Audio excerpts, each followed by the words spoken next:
Hello everyone, welcome to my channel economics by Renu. Last video की micro economics में हमने देखा था कि सेंट्रल प्रॉब्लम्स क्या क्या होती हैं, उन वो कैसे कैसे अराइज होती है और डिफरेंट डिफरेंट इकोनॉमीज में उसका सोल्यूशन कैसे निकाला जाता है। अब आज हमारे पास मेन जो अपन कह सकते हैं माइक्रो इकोनॉमिक्स का कंसेप्ट है वो है प्रोडक्शन पॉसिबिलिटी कर्व। आप ये जिंदगी में पहली बार पढ़ रहे होंगे, इसलिए इसको सही से पढ़िएगा क्योंकि ये हमेशा क्वेश्चन आएगा ही आएगा पेपर में। प्रोडक्शन पॉसिबिलिटी कर्व क्या होता है कि मान लीजिए मेरे पास डिफरेंट कॉम्बिनेशन ऑफ दो गुड्स है। मैंने यहाँ पे बोला कि मैं एक इकोनॉमी चलाती हूँ जिसके अंदर एक तो मैं वीट प्रोड्यूस करूंगी और एक मैं क्लॉथ प्रोड्यूस करूंगी। ठीक है। इस कर्व को पढ़ने से पहले हम कुछ अजम्पशंस लेके चलते हैं कि रिसोर्सेज आर गिवन। मान लीजिए आपको जितने रिसोर्सेज दे रखे हैं, बता रखा है कि आपके पास 100 यूनिट्स के रिसोर्सेज है, अब इनको यूज करो, इससे ज्यादा आपको नहीं मिलेंगे। Then given resources are fully and efficiently utilised, मतलब कि इनका मैक्सिमम लेवल तक हम प्रोडक्शन लेकर जाएंगे। जितने रिसोर्सेज हैं उन सबको हम फुल्ली यूटिलाइज कर लेंगे विथ द हेल्प ऑफ जो भी हमारे इनपुट्स हैं। इनपुट्स के अंदर हमारे सारे रॉ मटेरियल्स आ जाएंगे, हमारा लेबर आ जाएगा, हमारा कैपिटल आ जाएगा, एवरीथिंग। तीसरी चीज हम लेके चलते हैं, टेक्नोलॉजी रिमेन्स कांस्टेंट। ये पॉइंट इसलिए लेके चलते हैं, अगर मान लीजिए टेक्नोलॉजी कांस्टेंट नहीं है, मैं अभी 6 महीने में मैंने जो प्रोडक्शन करा है, 6 महीने में अगर मान लो मेरे पास नई कैपिटल आ जाती है, मतलब मेरे पास नई मशीनरी आ गई, उसने एकदम से मेरा आउटपुट अगर इंक्रीज कर दिया तो वो मेरे लिए एनालिसिस गलत हो जाएगा। इसलिए हमको यहाँ पे ये लेके चलना पड़ता है कि रिसोर्सेस हमारे पास गिवन है और जो गिवन रिसोर्सेज है वो फुल्ली और एफिशिएंटली यूटिलाइज्ड हो रहे हैं और टेक्नोलॉजी हमारे पास कांस्टेंट है। इन सब के रहते हुए फिर हम देखते हैं कि पीपीसी की डेफिनेशन क्या है, मतलब कि production possibility curve. Production possibility curve से ये समझ सकते हैं कि प्रोडक्शन हो रहा है, प्रोडक्शन की कितनी पॉसिबिलिटी है, कितना हो रहा है, उसका हमें कर्व देखना है। ठीक है। तो production possibility curve showing different combination of two goods, वो दो गुड्स का अलग अलग कॉम्बिनेशंस बताते हैं कि आप अच्छा इतने आपके पास गिवन रिसोर्सेज है, इतना आपको यूटिलाइज करना है, तो आप ये कॉम्बिनेशंस क्रिएट करिए। यानी कि हम मैक्सिमम सेटिस्फेक्शन तक कैसे उस गुड को अटेन कर सके, वो कॉम्बिनेशंस हमें कौन बताता है? PPC curve, which can be produce with the available resources. ठीक है, जो आपके पास रिसोर्सेज है, and assumptions that resources are given resources are fully and efficiently utilised and technology remains constant. ये तो हमने डेफिनेशन की भाषा समझी, लेकिन इसको एकदम इजीली समझना चाहे तो हम इस ग्राफ से समझेंगे। इस ग्राफ में क्या बताया है कि देखिए, अगर आप आंसर लिख के आते पीपीसी कर्व का तो ये डेफिनेशन है, ये अजम्पशन हो गई। मैं नोट कर देती हूँ, ये डेफिनेशन लिख के आनी होती है आपको, डेफिनेशन। उसके बाद में उस जो भी थ्योरी है उसके अजम्पशंस क्या है वो लिखोगे आप। फिर आप एग्जाम्पल हेडिंग डाल के फिर आप लिखते हो पीपीसी का शेड्यूल। शेड्यूल बोले तो जो टेबुलर फॉर्मेट में हमने एग्जाम्पल लिया है, और ये रहेगा हमारा पीपीसी का ग्राफिकल प्रेजेंटेशन। ठीक है, या फिर आप कह सकते हैं ग्राफ। अब हमने क्या लिया, हाइपोथेटिकल जो अपन कह सकते हैं एग्जाम्पल है कि मेरी इकोनॉमी में एक तो वीट प्रोड्यूस हो रहा है और एक क्लॉथ प्रोड्यूस हो रहा है। मेरे पास गिवन रिसोर्सेस हैं 100 यूनिट्स। अब मुझे 100 यूनिट्स को ऐसे टैकल करना है कि अगर मैं 100 + 0 करूं तो मेरा इक्वल आए चीज, उसके बाद मैं 90 + 1 करूं, या मैं 70 + 2 करूं, 40 + 3 करूं और 0 + 4 करूं। अब ये चीज कैसे कैलकुलेट की जाती है? मान लीजिए अगर आपके पास 100 रुपए है ना, 100 रुपए में आपने क्या करा, 100 × 1 इधर आपने लगा दिया पूरे वीट पर, प्लस फिर आपने इधर कुछ भी नहीं लगाया, तो आपने इधर कुछ भी नहीं लगाया तो आपके पास क्या होगा कि सारी प्रोडक्शन आपने किसके ऊपर यूज कर ली? वीट के प्रोडक्शन पर। ठीक है। और एक लास्ट वाला पॉइंट देखिए कि आपने वीट के लिए कुछ भी नहीं रखा, आपने 0 × 0 करा, प्लस 4 × जितने भी आपके पास थे वो आपने यूज करके वापस इसके ऊपर सारी प्रोडक्शन लगा दी। ठीक है। अब इस तरीके से हम देखते हैं कि वीट और क्लॉथ का हम कैसे कैसे अलग अलग कॉम्बिनेशंस बना सकते हैं। पर एक चीज यहाँ पे ये ध्यान रखनी रहेगी हमको यूनिट्स की। वीट हमेशा लेंगे हम लैक टन्स में और क्लॉथ को हम लेते हैं 1000 बैल्स में। तो यहाँ पर उसका एक इक्विलिब्रियम पॉइंट निकालना टिपिकल हो जाता है थोड़ा, इसलिए इसको हाइपोथेटिकल अगर आप एग्जाम्पल भी क्रिएट करते हैं तो ये चीज का जरूर ध्यान रखें कि आपको अगर लेक्टन्स को बेस में कन्वर्ट करना है तो थोड़ा ये टेक्निकली डिफिकल्ट है। तो अब हम देखते हैं कि फर्स्ट हमने लिया है कि हम सारा प्रोडक्शन वीट पर लगा रहे हैं और क्लॉथ पे कुछ भी नहीं लगा रहे। अब यहाँ ग्राफिकल प्रेजेंटेशन देखिए, यहाँ पे हमने रख दिया क्लॉथ और यहाँ पे हमने रख दिया हमारा वीट।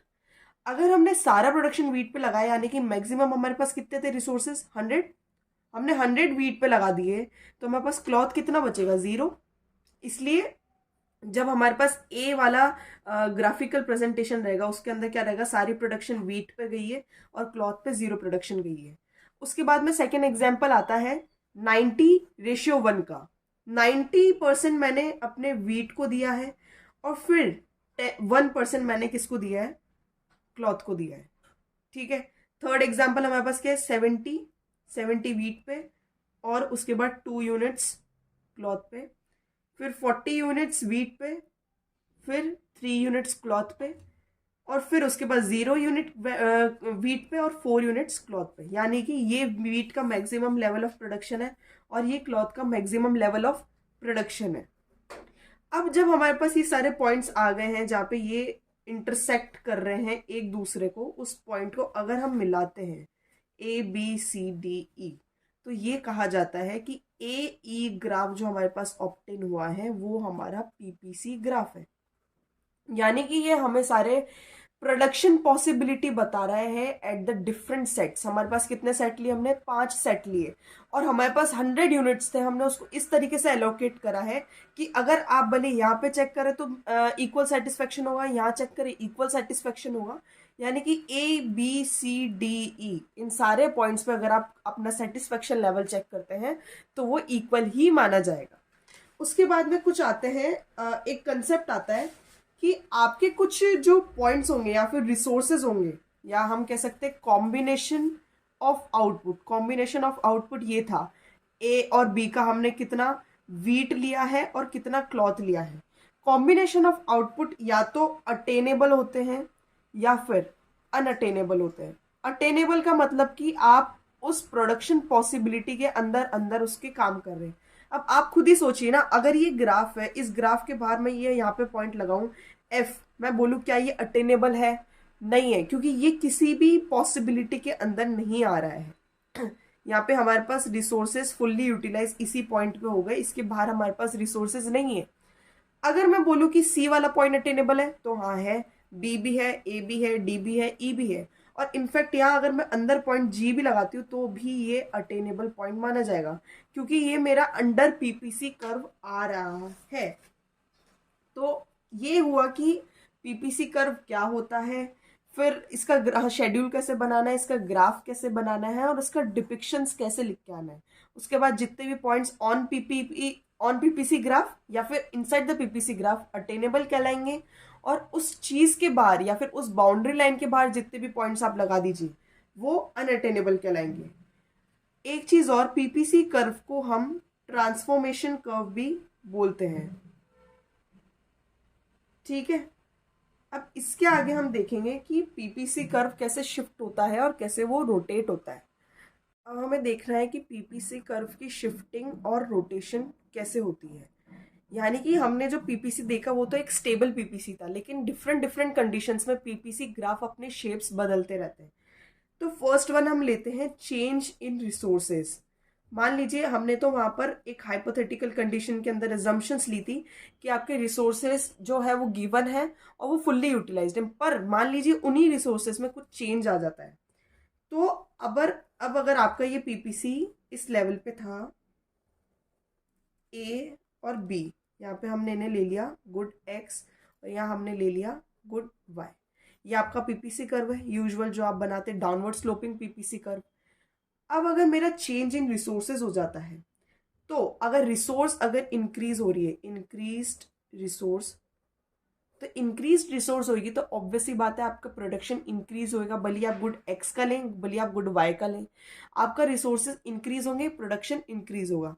तो कभी भी अगर आपको इंक्रीमेंट दिखाना है ग्राफ में तो हमेशा जो ग्राफ है वो राइटवर्ड शिफ्ट होगा।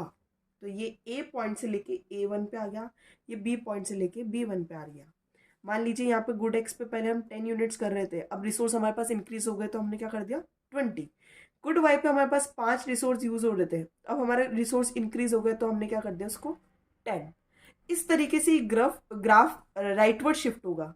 और अगर हम रिसोर्स को डिक्रीज कर देते हैं, मान लीजिए कि हमारे पास रिसोर्स डिक्रीज हो गए हैं किसी भी रीजन से इकोनॉमी में, तो पहले जो ग्राफ पीपीसी ए बी पर था यूजुअल, अब वो रिसोर्सेस कम होने की वजह वजह से वो ग्राफ शिफ्ट होके लेफ्टवर्ड शिफ्ट होगा। ए से वो A1 पे आ जाएगा, बी से वो B1 पे आ जाएगा। यानी कि पहले हम 10 यूनिट्स यूज कर रहे थे, अब हम 5 करेंगे। पहले यहाँ हम 20 कर रहे थे, तो अब हम 10 करेंगे। ये हो गया हमारा लेफ्टवर्ड शिफ्ट, और ये हो गया हमारा rightward shift due to change in resources. उसके बाद सेकेंड पॉइंट हमारे पास आता है चेंज इन टेक्नोलॉजी। हालांकि हमने अजम्पशन में ये देखा था कि हमें टेक्नोलॉजी कांस्टेंट लेके चलनी है, पर अगर मान लीजिए टेक्नोलॉजी में चेंज आ गया ऑल ऑफ अ सडन, पहले हम देखते हैं कि यहाँ पे गुड एक्स रख देते हैं, यहाँ गुड वाई रख देते हैं, और ये हमारा जो नॉर्मल पीपीसी ग्राफ है ए एंड बी। अब हमारे पास ये कंडीशन है कि यहाँ पे जो टेक्नोलॉजी है वो गुड एक्स के प्रोडक्शन की चेंज हो रही है, मतलब कि क्लॉथ के प्रोडक्शन की चेंज हो रही है, पर वीट का प्रोडक्शन स्टेबल है। तो बस अगर ये यहाँ पे ये प्रोडक्शन चेंज नहीं हो रहा था, तो ये तो पॉइंट ए पर ही रहेगा। ये ना तो राइटवर्ड शिफ्ट करेगा ना लेफ्टवर्ड शिफ्ट करेगा। क्यों? क्योंकि इसके अंदर कोई भी चेंज नहीं आया है। चेंज किस में आया है? गुड एक्स में आया है। और गुड एक्स में क्या हो रहा है? टेक्नोलॉजी इंप्रूव हुई है, तो वो ग्राफ आगे शिफ्ट हो जाएगा। ए से लेके ए बी से लेके वो ग्राफ ए बी डैश पर आ जाएगा, या फिर AB1, जो भी आप लेना चाहें। ये ग्राफ इसलिए हुआ है, ये जो मूवमेंट हुई है ग्राफ में वो शिफ्ट नहीं है, ये केवल रोटेट हो रहा है। रोटेट कैसे? शिफ्ट में मतलब कि पूरा आप एक ग्राफ को उठा के इधर डाल देंगे, ये जो हमने चेंज इन रिसोर्सेस में देखा। लेकिन चेंज इन टेक्नोलॉजी में जो ग्राफ की मूवमेंट हो रही है उसको हम रोटेशन कहेंगे, शिफ्ट नहीं कहेंगे, क्योंकि ए पॉइंट अभी भी स्टेबल है। रीजन बिहाइंड की टेक्नोलॉजी केवल गुड एक्स की चेंज हुई है, गुड वाई की टेक्नोलॉजी अभी भी स्टेबल है। उसके बाद में हम देखते हैं सेम एग्जांपल अप्लाई करो टेक्नोलॉजी गुड वाई की। तो हमारे पास ये जो ग्राफ है ये है ए और बी का। तो अब अगर बी का प्रोडक्शन कांस्टेंट है तो चेंज किस में आ रहा है? ए के प्रोडक्शन में चेंज आ रहा है। तो अब ये प्रोडक्शन ए का ऊपर इंक्रीज होके एक पॉइंट ले लेंगे हम A1, उससे जोड़ के ये प्रोडक्शन बी में जाके मर्ज हो जाएगा। यानी कि यहाँ का प्रोडक्शन अभी भी कांस्टेंट है, क्योंकि यहाँ की टेक्नोलॉजी हमारी चेंज नहीं हुई है। हमारी टेक्नोलॉजी यहाँ की चेंज हुई है, इसलिए ये प्रोडक्शन यहाँ पे पहले अगर 10 पे था तो हमने उसको 20 पे कर दिया, यहाँ पे भी अगर 10 पे था तो हमने 20 पे कर दिया। तो ये रीजन था कि चेंज इन रिसोर्स में हमने शिफ्ट करा है और चेंज इन टेक्नोलॉजी में हमने रोटेट करा है ग्राफ को। थर्ड पॉइंट हमारा आता है, मान लीजिए इक्वल टेक्नोलॉजी आई है change for both x and y, तो क्या होगा फिर? ये ग्राफ लीजिए, यहाँ पर ए और बी था। अगर हमारे पास एफिशिएंट टेक्नोलॉजी की हम बात कर रहे हैं, तो यानी कि प्रोडक्शन वो इंक्रीज करेगी, हमारा प्रोडक्शन इंक्रीज करेगी, तो हमारा ग्राफ शिफ्ट हो जाएगा ए से लेके A1 पे और बी से लेके B1 पे। एफिशिएंट टेक्नोलॉजी का मतलब ये है कि जितनी अच्छी रिसोर्स, जितना अच्छा हमारा टेक्नोलॉजी होता है उतना फास्ट हमारा प्रोडक्शन प्रोसेस रहता है, और ज़्यादा से ज़्यादा हम प्रोडक्शन कर पाते हैं डिफरेंट डिफरेंट कमोडिटीज़ की।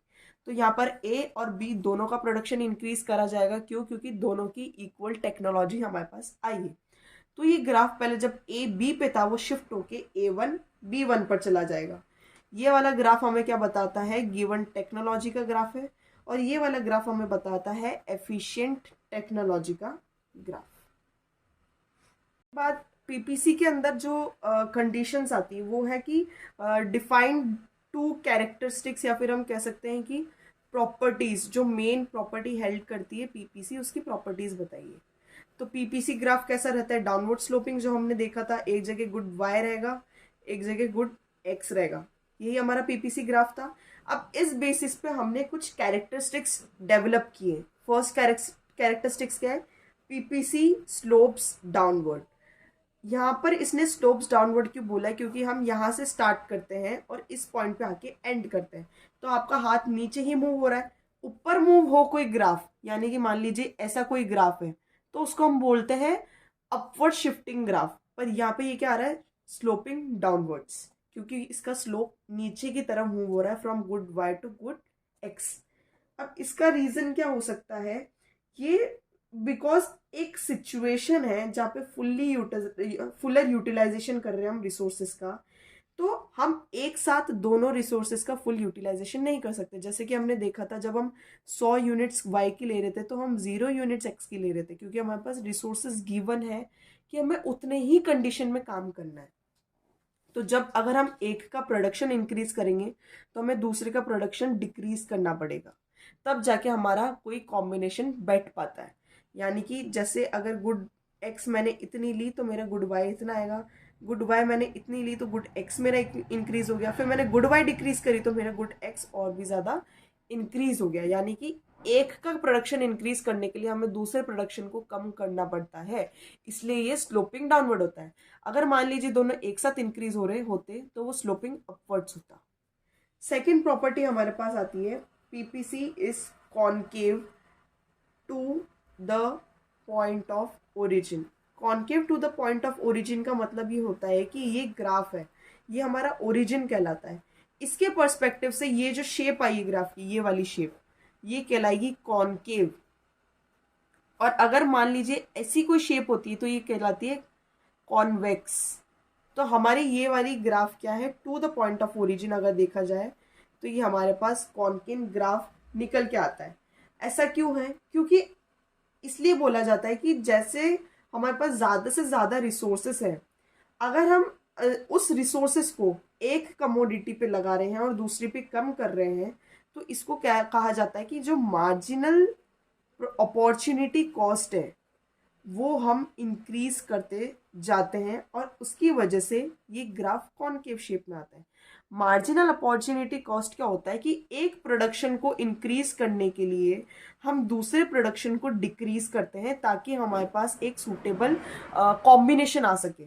तो जब हमको सेक्रीफाइस करना पड़ रहा है, या फिर हम कह सकते हैं कि एक की अपॉर्चुनिटी इंक्रीज करने के लिए हमें दूसरे की अपॉर्चुनिटी को डिक्रीज करना पड़ रहा है, तो फिर वो कॉनकेव शेप लेता है। क्यों? क्योंकि हमें कॉम्बिनेशन उस हिसाब से सेट करने पड़ते हैं। तो ये था पीपीसी ग्राफ और उसकी कैरेक्टरिस्टिक्स क्या है, अजम्पशंस क्या है। अगर आपको कोई भी डाउट है तो कमेंट सेक्शन में बता दीजिएगा, या फिर आप मेरा टेलीग्राम चैनल ज्वाइन कर सकते हैं, लिंक मैं डिस्क्रिप्शन में दे दूंगी। Thank you.